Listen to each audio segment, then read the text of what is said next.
Study IQ IAS, अब तैयारी हुई अफोर्डेबल।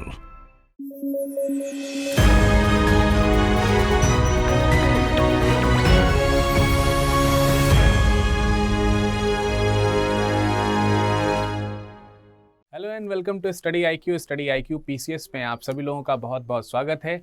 मैं विरत दुबे आप लोगों के सामने हाजिर हुआ हूं इस उम्मीद के साथ कि आप सभी लोगों की परीक्षा जो कल आगामी होने वाली है उसमें सभी अच्छा प्रदर्शन करेंगे। और अच्छे प्रदर्शन को करने के लिए आप जब कभी कभी क्या होता है कि हम ओवर एक्साइटेड होते हैं अपने एग्ज़ाम को लेकर के, या फिर प्रॉब्लम में रहते हैं, थोड़ा बहुत संदेह बना रहता है कि कैसा होगा क्या नहीं होगा। तो हमने इसमें पहले ही आपको बोल रखा है रिलैक्स रहिए, बिल्कुल ना अति उत्साहित होना है ना अति हतोत्साहित होना है।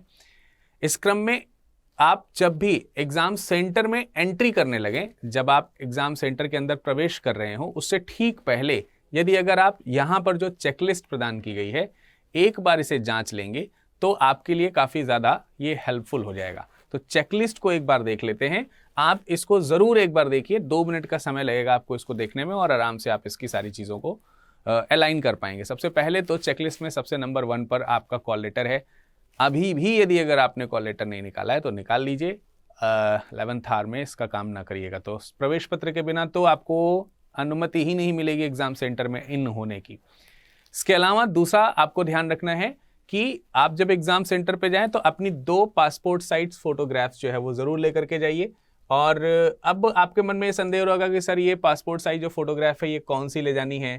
तो इसमें कोशिश करिए कि अगर आपके पास जो आपने लगाया था जब आप फॉर्म अप्लाई कर रहे थे, अगर वो आपके पास में है तो आप उसे ले जाइए, वरना जो भी रिसेंटली पासपोर्ट साइज फोटोग्राफ आपके पास में हो जो आप ले आ सकते हैं उसे ज़रूर ले जाएं। तो इसे ज़रूर ले जाएं, भले ही वो मांगे या ना मांगे, जब मांगा जाए तो आप प्रस्तुत करिए, ठीक है।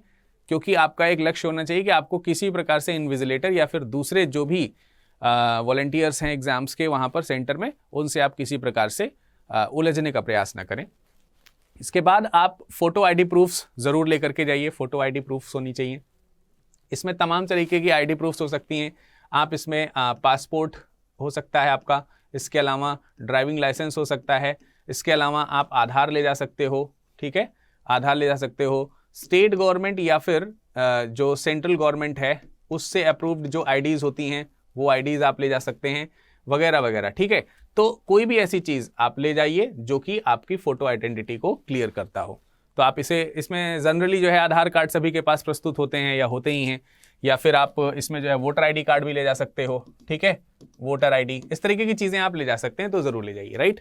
तो फ़ोटो प्रूफ्स के लिए हो गया। इसके अलावा अगर आप देखेंगे तो वैसे तो जब एग्ज़ाम सेंटर्स होते हैं ना, कई जगहों पर एग्ज़ाम सेंटर्स पे बेंच ठीक ठाक नहीं होती, कहाँ तक आप लगड़ते झगड़ते फिरेंगे।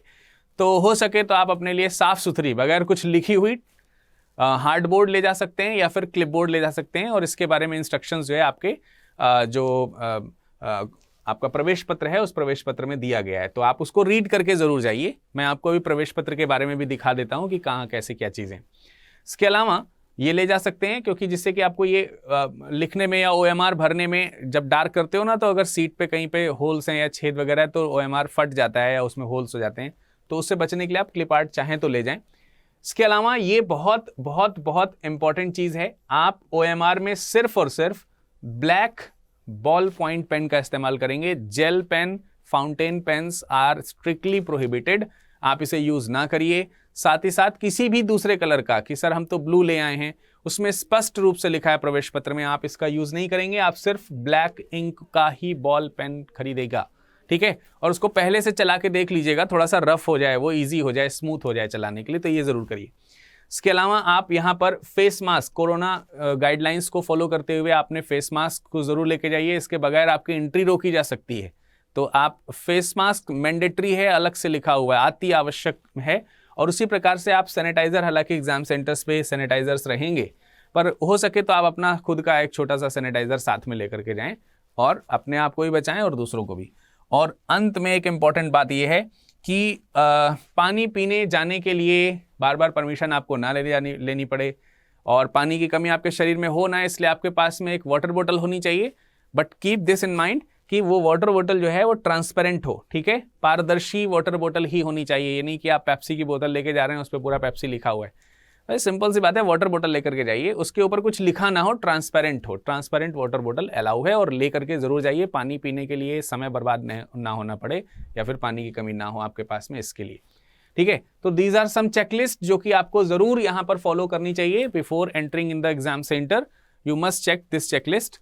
और इसके अलावा मैं आपको कुछ प्रवेश पत्र में जब OMR शीट आप फिल कर रहे होते हैं तो उससे संबंधित कुछ जानकारी मैं आपको दे देता हूं। जैसे कि यहां पर ये इस तरीके का आपका प्रवेश पत्र है। ठीक है, प्रवेश पत्र में आप यहां पर देखोगे ये जो रोल नंबर है, रजिस्ट्रेशन नंबर जो है, यहां पे 11 अंकों का रजिस्ट्रेशन नंबर ऐसे ऐसे करके लिखा रहेगा। ठीक है, यहां पर आपका जो भी 11 अंकों का रजिस्ट्रेशन नंबर है, इसको ध्यान से रखिए। इसके अलावा 6 अंकों का करीब आपके पास में रोल नंबर होगा इस तरीके से। तो यहां पर रोल नंबर लिखा हुआ है, रोल नंबर आप आसानी से ढूंढ करके OMR शीट में भर सकते हैं। कैंडिडेट नेम है, जो कैंडिडेट नेम आपका यहां पर लिखा हुआ है आप अपनी OMR शीट में वही कैंडिडेट कैपिटल लेटर में लिखिएगा। ब्लॉक्स में ब्लॉक लेटर्स जिसको बोलते हैं, ठीक है, कैपिटल लेटर का मतलब ब्लॉक लेटर्स में आपको लिखना है। जैसे मेरा नाम विरद है तो मैं लिखूंगा VIRAD, राइट, इस तरीके से। फादर्स एंड हस्बैंड नेम की बात करते हैं यहाँ पर, तो जो भी आपने फादर नेम यहाँ लिखा हुआ है एज इट इज, इसको आप देखेंगे। जेंडर मेल फीमेल जो भी है आप वो। डोमिसाइल्ड ऑफ यूपी में तो फॉर्म भरते समय रखा गया था। ठीक है, तो ये इंस्ट्रक्शंस जो हैं आपको फिल करने पड़ सकते हैं OMR में, तो आप ये पॉइंट्स जो मैंने आपको बताए इसको ध्यान रखें। इसके अलावा OMR में आपको ये भी फिल करना होता है 47, जैसे लखनऊ ये लिखा हुआ है और ये है क्या, ये डिस्ट्रिक्ट कोड है। तो जहां भी OMR में डिस्ट्रिक्ट कोड भरने की बारी आएगी आप वहां पे डिस्ट्रिक्ट कोड एंड नेम डालेंगे। डिस्ट्रिक्ट कोड है 47 और ये है लखनऊ, तो लखनऊ में आपका सेंटर पड़ा। तो यहाँ पर एग्जाम सेंटर का नेम ना भरिएगा, अक्सर स्टूडेंट से गलती हो जाती है, वो एग्जाम सेंटर का नेम, या फिर गलती ये भी होती है पूछा जाता है डिस्ट्रिक्ट कोड और आप डाल देते हैं उसकी जगह पर सेंटर कोड। हालांकि इसी तरीके से खाने भी बने होंगे, डिस्ट्रिक्ट कोड में केवल 2 ब्लॉक्स ही बने होंगे और जो एग्जाम सेंटर कोड होगा उसमें ऐसे करके 3 ब्लॉक्स बने होंगे। तो आप अपना ध्यान से, ये आपका एग्जाम सेंटर कोड है, राइट, और ये आपका क्या है, ये आपका डिस्ट्रिक्ट कोड है। तो इन दोनों की इसका आप प्रयोग कर सकते हैं जब अपने आप एग्जाम सेंटर को चेक करेंगे, वहां भी गेट पे लिस्ट लगी होती है। इसके अलावा एग्जाम हॉल में जब आप OMR भर रहे होंगे तो वहां भी इसकी जरूरत पड़ेगी, तो आप इसे भी करें। इसके अलावा ये आपका कंप्लीट सेंटर का एड्रेस है, तो जब आप सेंटर नेम फिल करेंगे तो इस तरीके से आप शॉर्ट में इसको फिल कर सकते हैं जैसे यहां पर लिखा हुआ है। This is your examination date. I don't hope कि आपको ये भूल जाएगा, ये मुझे नहीं सोचने पड़ेगा, बिल्कुल है। 2 मीटिंग में पेपर होने ही है और 9:30 पे होना है। तो आपको बताया गया इंस्ट्रक्शन में कि 9:30 से अगर आपका पेपर शुरू होगा तो इसके 10 मिनट पहले, 10 मिनट बिफोर, साफ साफ एडमिट कार्ड में लिखा है डोर क्लोज हो जाएंगे। इस चीज को लेकर के रोना, झगड़ना, तड़फड़ाना या इस तरीके के है किसी प्रकार की परेशानी में आने से बचने के लिए आप प्रयास करिए कि 8 बजे वहां पहुंच जाइए, 8 AM पर।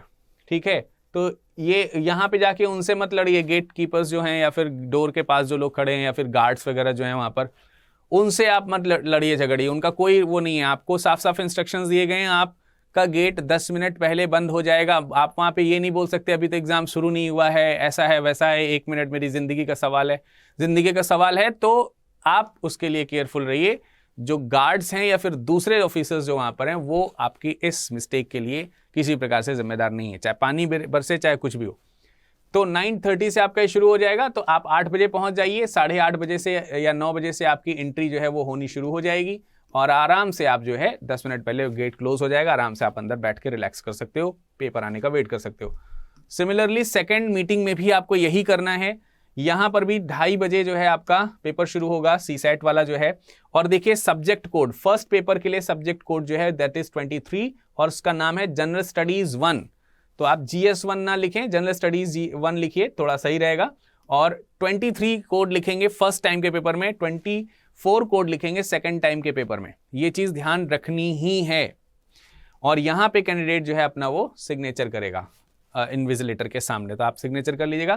तो ये कुछ इंपॉर्टेंट चीजें थी जो मैंने आपको बताई। Then now it's the time to say to all of you a very best of luck for tomorrow exam, जो भी आपका आने वाला है अपकमिंग एग्जाम। सभी के लिए खूब सारी, ढेर सारी जो चेकलिस्ट में जो चीजें बताई हैं वो तो लेके जानी ही है। हमारी शुभकामनाएं भी लेके जाइएगा और अपने माता पिता का आशीर्वाद और अपने चहेतों की शुभकामनाएं जरूर लेकर के जाइएगा। एक बार फिर से स्टडी IQ की टीम की तरफ से मैं आप सभी लोगों को बेस्ट ऑफ लक करता हूं। आप कल का एग्जाम शानदार करके आएं। धन्यवाद।